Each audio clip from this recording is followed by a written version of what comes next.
ہم اپنا آج کا سبق شروع کرتے ہیں۔ اعوذ باللہ من الشیطان الرجیم، بسم اللہ الرحمن الرحیم۔ ها أنتم أولئك تحبونهم ولا يحبونكم وتؤمنون بالكتاب كله ها أنتم أولئك یہ تم ہی ہو، ہا انتم أولئك یہ تم ہی ہو، ہا انتم أولئك یہ تم ہی ہو، تحبونا محبت کرتے ہو، ہم ان سے، ہا انتم اولائی یہ تم ہی ہو، تحبونہم جو ان سے محبت کرتے ہو، ولا اور نہیں، یحبونا وہ محبت کرتے، کم تم سے، ولا یحبونکم جبکہ وہ تم سے محبت نہیں کرتے۔ ہم نے پچھلی آیت میں پڑھا تھا مدینہ کے دو بڑے قبائل اوس اور خزرج پہلے مشرک تھے اور ان کے یہود کے ساتھ تعلقات بھی تھے، معاملات بھی تھے، تجارتی تعلقات بھی بہت زیادہ تھے اور معاملات بھی، اور ویسے بھی اٹھنا بیٹھنا، دوستی، گپ شپ سب کچھ تھا۔ بہت سے مواقع پر یہود ان کے حلیف بھی ہوتے تھے لڑائیوں میں۔ اب جب اسلام آیا تو اوس اور خزرج دونوں مسلمان ہو گئے، اور مسلمان ہونے کے باوجود وہ یہود کے ساتھ اسی طرح اچھے طریقے سے پیش آتے تھے، اٹھنا بیٹھنا، معاملات سب کچھ۔ لیکن یہود کا رویہ بدل چکا تھا، وہ اب ان کو پسند نہیں کرتے تھے۔ اب ان کی کوشش ہوتی تھی کہ یہ کسی طرح نقصان میں جائیں، ان کو تکلیف پہنچے، ان کو دکھ ہو، ان کا خاتمہ ہو، یہود چاہتے تھے۔ تو پچھلی آیت میں ہم نے کافی پڑھا، اب اس آیت میں بھی اللہ تعالیٰ اسی بات کو آگے لے کر چل رہے ہیں اور بیان کر رہے ہیں کہ ہا انتم اولا یہ تم ہو، تحبونہم کہ ان سے محبت کرتے ہو، ولا یحبونکم جبکہ وہ تم سے محبت نہیں کرتے، بلکہ ان کے بارے میں تو ہم نے پڑھ لیا قد بدت البغضاء من افواہہم، ان کے دلوں میں نفرت بھری ہوئی ہے تمہارے خلاف، کچھ نفرت ظاہر ہو جاتی ہے ان کے منہ سے، اور باقی جو ان کے سینوں میں ہے وما تخفی صدورہم اکبر، تو بہت زیادہ ہے۔ تو ولا یحبونکم وہ تم سے محبت نہیں کرتے، وتؤمنون اور تم ایمان رکھتے ہو، بالکتابی کتابوں پر، کلہ سب، اور تم سب کتابوں پر ایمان رکھتے ہو، جبکہ وہ اب تمہاری کتاب کو ماننے کے لیے تیار ہی نہیں ہے۔ یہ مسلمان ہو گئے نا اوس اور خزرج، اور ایک مسلمان کے بنیادی عقائد میں سے ایک عقیدہ یہ بھی ہے کہ جتنی بھی آسمانی کتابیں اتری ہیں کتابی شکل میں، صحیفوں کی شکل میں، وہ سب کی سب برحق ہیں اور ان کو مانتے ہیں اور ایمان رکھتے ہیں۔ وَتُؤْمِنُونَ بِالْكِتَابِ كُلِّهِ اور تم ہو جو ان کی تمام کتابوں پر ایمان رکھتے ہو، تمام کتابوں پر ایمان رکھتے ہو، جبکہ وہ ایمان نہیں رکھتے۔ وَإِذَا اور جب لقو وہ ملتے ہیں، کم تم سے، قالو تو کہتے ہیں، آمنا ہم بھی ایمان لائے۔ وَإِذَا لَقُوكُمْ اور جب وہ تم سے ملتے ہیں تو کہتے ہیں کہ ہم بھی ایمان لائے۔ وَإِذَا اور جب خلو خلوت سے ہے، اکیلے ہونا، تنہائی میں ہونا، خلوت میں ہونا، اور جب وہ تنہا ہوتے ہیں، الگ ہوتے ہیں، عضو تو چباتے ہیں، عضو کاٹتے ہیں، چباتے ہیں، علیکم تمہارے خلاف، الاناملا اپنی انگلیاں، من الغیظ غصے کے مارے. اور جب وہ اکیلے ہوتے ہیں تو غصے کے مارے اپنی انگلیاں چباتے ہیں. یہ غصے کی انتہا ہے کہ کسی شخص کے خلاف غصے کی انتہا یہ ہوتی ہے یہ عالم ہے ان کا تمہارے ساتھ. قل آپ فرمائیے موتو مر جاؤ، بغیظکم اپنے غصے میں. قل موتو بغیظکم آپ ان سے کہیے مر جاؤ تم اپنے غصے میں، ہمیں تمہارے غصے کی کوئی پرواہ نہیں. ان اللہ بے شک کہ اللہ تعالی علیم خوب جاننے والے ہیں، بذات الصدور سینوں کی باتوں کو. بے شک اللہ تعالی سینوں کی باتوں کو خوب جاننے والے ہیں. سینے یعنی دلوں کی باتوں کو. ان اگر تم سس پہنچے کم تمہیں، ان تم سس کم اگر تمہیں پہنچے حسنتن کوئی فائدہ، کوئی بھلائی، کوئی بہتری، تسؤہم تو ان کو بہت بری لگتی ہے. تمہیں کوئی فائدہ پہنچے تو ان کو وہ فائدہ گوارا نہیں ہے، انہیں برا لگتا ہے. وَإِنْ اور اگر تصب پہنچے کم تمہیں، وَإِنْ تصبکم اور اگر تمہیں پہنچے سیئۃ کوئی تکلیف، کوئی دکھ، کوئی مصیبت، کوئی نقصان اگر تمہیں پہنچے، یفرحو تو وہ خوش ہوتے ہیں، بہا اس پر. وَإِن تُصِبْكُمْ سَيِّئَةٌ اور اگر تمہیں کوئی تکلیف پہنچے، یفرحو بہا تو وہ اس پر خوش ہوتے ہیں. وَإِن اور اگر تصبروا تم صبر کرو گے، اور اگر تم صبر کرو گے، وَتَتَّقُوا اور تقوی اختیار کرو گے، اور اگر تم صبر کرو گے اور تقوی اختیار کرو گے، لا نہیں یضر نقصان پہنچا سکیں گی،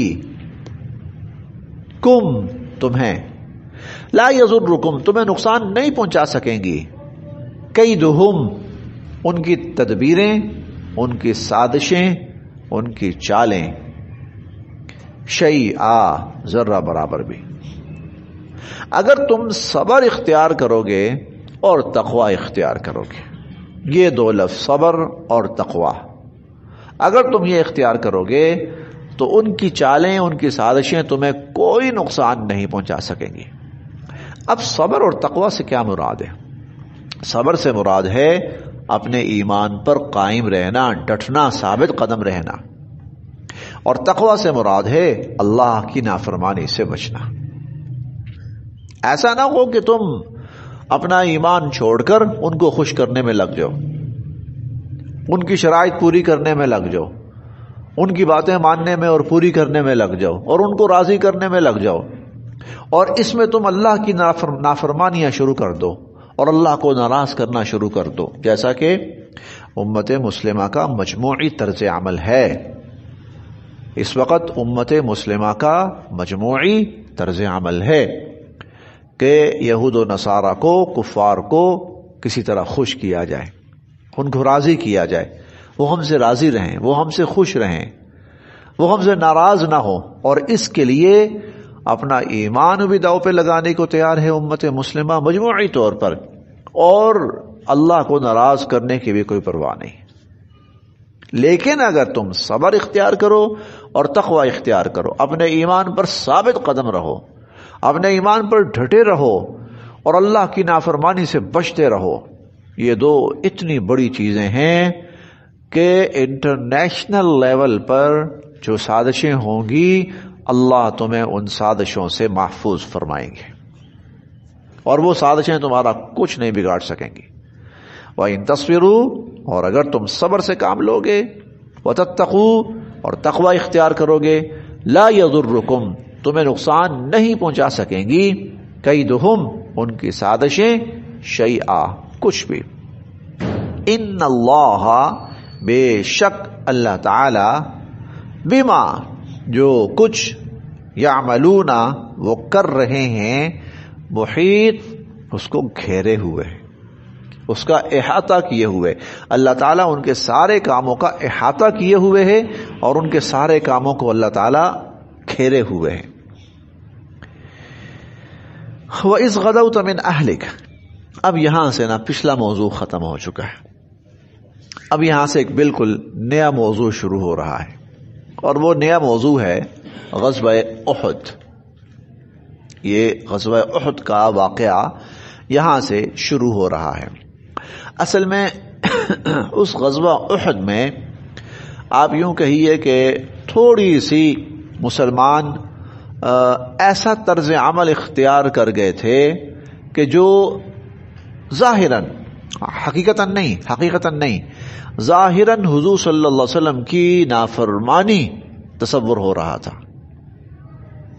ظاہراً حضور صلی اللہ علیہ وسلم کی نافرمانی تصور ہو رہا تھا. میں ظاہراً اس لیے کہہ رہا ہوں کہ حضور علیہ الصلوۃ والسلام نے منع فرمایا تھا کہ بھئی تم نے یہاں سے نہیں ہٹنا، کچھ بھی ہو جائے تم نے جب تک میں نہ بلاؤں یہاں سے نہیں ہٹنا.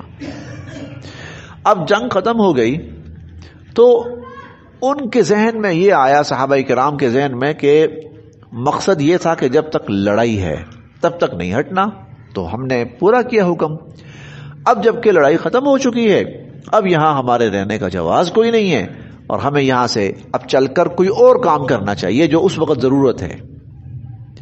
دیکھیں نیت اور ارادہ حضور علیہ الصلوۃ والسلام کے حکم کی نافرمانی کا نہیں تھا، لیکن بظاہراً حضور علیہ الصلوۃ والسلام کے حکم میں کی تعمیل میں کچھ غفلت ہو گئی تو اتنی بڑی فتح اتنے بڑے نقصان میں تبدیل ہو گئی.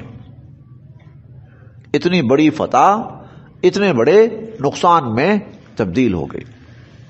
کہاں یہ کہ مسلمان میدان مار چکے ہیں، فتح یاب ہو چکے ہیں، اور یہ غزوہ بدر سے بھی بڑی فتح تھی. اگر یہ معاملہ اسی طرح چلتا تو یہ غزوہ بدر سے بھی بڑی فتح تھی. اور اس کی وجہ یہ ہے کہ اس جنگ میں کفار کے جو مارے جانے والے مقتولین تھے ان کی تعداد کہیں زیادہ تھی. حضرت حمزہ رضی اللہ تعالیٰ عنہ کے بارے میں آتا ہے کہ شہادت سے قبل، وہ شہید بھی تب ہوئے نا جب وہ پانسا پلٹا، شہادت سے قبل وہ تقریباً 28 یا 30 کفار کو ہلاک کر چکے تھے اکیلے حضرت حمزہ رضی اللہ عنہ. بقیہ 700 صحابہ، اس جنگ میں مسلمانوں کی تعداد 700 تھی، 700 صحابہ جو بقیہ تھے، تو اندازہ لگائیں کہ کفار کا نقصان کتنا بڑا ہوا ہوگا. کئی صحابہ ایسے تھے جنہوں نے 2 3 کافروں کو مارا، 4 کو مارا، 5 کو مارا. تو یہ غزوہ بدر میں جتنے کفار مارے گئے تھے اس سے نقصان کہیں زیادہ ہوا، لیکن جو اس کا اختتام تھا وہ مسلمانوں کے حق میں نہیں ہوا، وہ شدید نقصان کی صورت میں ہوا غزوہ بدر میں. تو بظاہراً بھی حضور علیہ الصلوۃ والسلام کے حکم کی تعمیل میں غفلت اور کوتاہی ہو جائے تو اللہ تعالیٰ کی مدد اور نصرت پلٹ جاتی ہے اور فتح نقصان میں بدل جاتی ہے، نفع کی جگہ نقصان ہو جاتا. آپ اندازہ لگائیے اس سے کہ اللہ اور اللہ کے نبی صلی اللہ علیہ وسلم کی اطاعت اور فرما برداری وہ کتنی فائدے کی چیز ہے. میں اس وقت یہ نہیں کہہ رہا کہ کتنی ضروری ہے، وہ تو ہے ہی ہے، وہ تو ہے ہی. میں صرف یہ کہہ رہا ہوں کہ کتنی فائدے کی چیز ہے کہ اگر وہ صحابہ کرام ظاہری طور پر حکم کی تعمیل میں جو غفلت ہوئی وہ نہ ہوتی ظاہری طور پر، تو مسلمانوں کو یہ اتنی بڑی فتح ہو جانی تھی کہ شاید کفار اگلے 8-10 سال تک مسلمانوں کے خلاف مزید کسی مزاحمت کا سوچ بھی نہ سکتے. اب کفار کے حوصلے بلند پتہ کیوں ہوئے؟ اب کفار کے حوصلے بلند ہوئے غزوہ احد کے بعد کہ کوئی بات نہیں، اگر ایک وہ جیتے ہیں تو ایک ہم جیت گئے. حالانکہ کفار جیتے نہیں تھے لیکن وہ مسلمانوں کو اتنا شدید نقصان پہنچا گئے اور مسلمانوں کے ہاتھوں سے وہ فتح چھین کر لے گئے کہ فتح مسلمانوں کو نہیں ہو پائی کہ وہ اس کو اپنی کامیابی سمجھنے لگے. ورنہ اگر یہ غزوہ اسی طرح جس طرح شروع ہوا تھا اور جس طرح مسلمان ہم ابھی پڑھیں گے ایک دو دن کے بعد کہ اللہ تعالیٰ تمہیں وہ کچھ دکھا چکے تھے جو تمہیں محبوب اور پسندیدہ ہے، یعنی فتح اور غلبہ، وہ اللہ تعالیٰ تمہیں دکھا چکے تھے، تم فتح یاب ہو چکے تھے۔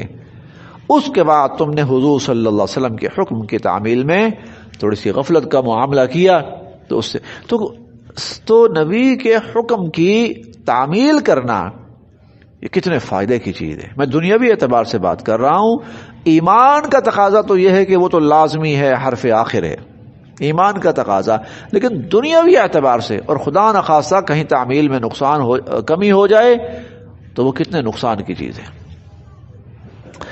لیجئے اب اس غزوہ تھوڑا سا ہم پڑھتے ہیں کیونکہ ہمارے پاس ٹائم ہے۔ کل وہ کلاس نہیں ہو پائی تھی، ایک تو ہمارے ساتھی ہیں ان کے والد صاحب والدہ انتقال فرما گئی تھیں، اور اس کے بعد پھر جنازے کے بعد مسجد کے اندر پھر دوبارہ نکاح کی تقریب بھی تھی، تو اس میں بہرحال کلاس پھر ممکن نہیں تھی، تو اس لیے تھوڑا سا ہم مزید بھی پڑھ لیتے ہیں۔ وَإِذْ، اور جب، یہ تھوڑا سا پس منظر عرض کر دیا، اب یہ غزوہ احد سمجھ آنا شروع ہو جائے گا اور آیات سمجھ آنا شروع ہو جائیں گی۔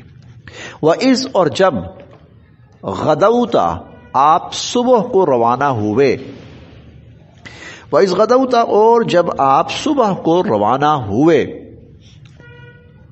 من اہلک، اپنے گھر سے، یعنی غزوہ احد کے لیے حضور صلی اللہ علیہ وسلم مدینہ سے نکلے، مدینہ سے روانہ ہوئے، تو آپ صبح کو روانہ ہوئے من اہلک، اپنے گھر سے، تو بوئو، اور آپ بٹھا رہے تھے المؤمنین، ایمان والوں کو، مقاعدہ، جنگ کی جگہوں پر، للقتال، لڑنے کے لیے، اور لڑنے کے لیے آپ ایمان والوں کو ان کی جگہوں پر متعین فرما رہے تھے کہ بھئی یہ لشکر کا حصہ یہاں پہ ہوگا، یہ یہاں پہ ہوگا، یہ یہاں پہ ہوگا، یہ یہاں پہ، یہ فلاں جو ہے یہ مبارزت کرے گا، یعنی جب وہ شروع میں لڑائی شروع ہوتی ہے تو پہلے اکا دکا ایک سنگل وہ آتے ہیں، بلایا جاتا ہے ان کو کہ بھئی تمہارا ہمارے مقابلے کا کوئی ہے تو سامنے آئے، تو یہ شروع کے اندر اس طرح لڑائی ہوتی، تو تبوئ المؤمنین مقاعد للقتال، ایمان والوں کو آپ لڑائی کی جگہوں پر متعین فرما رہے تھے، ان کے مورچوں، ان کی جگہوں پر متعین فرما رہے تھے۔ واللہ، اور اللہ تعالی، سمیع، سننے والے، علیم، جاننے والے ہیں۔ اذ، جب، ہمت، سوچ پیدا ہوئی، ہمت، جب سوچ پیدا ہوئی، طائفتانی، دو جماعتوں کی، منکم، تم میں سے، ان کے، تفشلا، کہ وہ تھوڑا سا ہمت ہار جائیں، اذ ہمت طائفتان منکم ان تفشلا، جب تم میں سے دو جماعتوں میں یہ سوچ پیدا ہوئی کہ وہ کچھ ہمت ہار جائیں، یعنی کچھ صحابہ کرام ایسے تھے کہ وہ تھوڑا سا متذبذب سے ہو گئے۔ ہوا یہ تھا کہ منافقین کی ایک بڑی جماعت 300 کے قریب اس لڑائی میں لڑنے کے لیے نکلے، بعد میں بہانہ بنا کر وہ واپس ہو گئے، مسلمانوں کو راستے میں چھوڑ کر وہ چلے گئے کہ بھئی ہماری بات نہیں مانی گئی تو ہم تو نہیں جائیں گے۔ یہ دیکھ کر مسلمانوں میں تھوڑا سا تذبذب سا پیدا ہوا، وہ جب تم میں سے دو جماعتیں وہ تھوڑا سا وہ تذبذب کا شکار ہوئیں، واللہ ولیہما، اور اللہ ان دونوں کا کارساز تھا، یعنی اللہ تعالیٰ نے ان دونوں کے دلوں کو مطمئن فرما دیا۔ وعلی اللہ، اور اللہ تعالیٰ پر، فلیتوکل، بھروسہ رکھنا چاہیے، المؤمنون، ایمان والوں کو، وعلی اللہ، اور اللہ پر، فلیتوکل، بھروسہ رکھنا چاہیے، المؤمنون، ایمان والوں کو، اور ایمان والوں کو اللہ پر بھروسہ رکھنا چاہیے۔ تعداد کی کمی بیشی یہ مسلمانوں کے نتائج پہ اثر انداز نہیں ہوتی، ہاں ایمان کی کمی بیشی اثر انداز ہوتی ہے۔ ایک موقع پر غالباً حضرت خالد بن ولید رضی اللہ عنہ یا کوئی اور سپہ سالار تھے، تو انہوں نے حضرت عمر رضی اللہ عنہ سے کہا کہ ہماری فوج کم ہے تو کمک بھیجیں پیچھے سے، ہمیں اور مزید فوج بھیجیں، اتنی فوج کے ساتھ دشمن کا مقابلہ کرنا ہمارے لیے کافی نہیں۔ حضرت عمر رضی اللہ عنہ نے کمال جواب دیا، کمال جواب، فرمانے لگے کہ ہم کب سے تعداد کی بنیاد کے اوپر فیصلے کا سوچنے لگے؟ ہماری مدد تعداد پر کب سے آ گئی؟ ہماری مدد تو ہمیشہ سے اللہ کی مدد اور نصرت پر ہوتی تھی، اور ہم تو ہمیشہ اللہ پہ توکل کر کے لڑا کرتے تھے۔ یہ کب سے سوچنا شروع کر دیا کہ تعداد کم ہے تو مزید فوج بھیجیں؟ تو کیا مزید فوج بھیجنے سے فتح ہو جائے گی؟ وعلی اللہ فلیتوکل المؤمنون، اور ایمان والوں کو اللہ پر بھروسہ رکھنا چاہیے، یہی چیز ان کو کامیاب کرتی تھی ہر میدان میں۔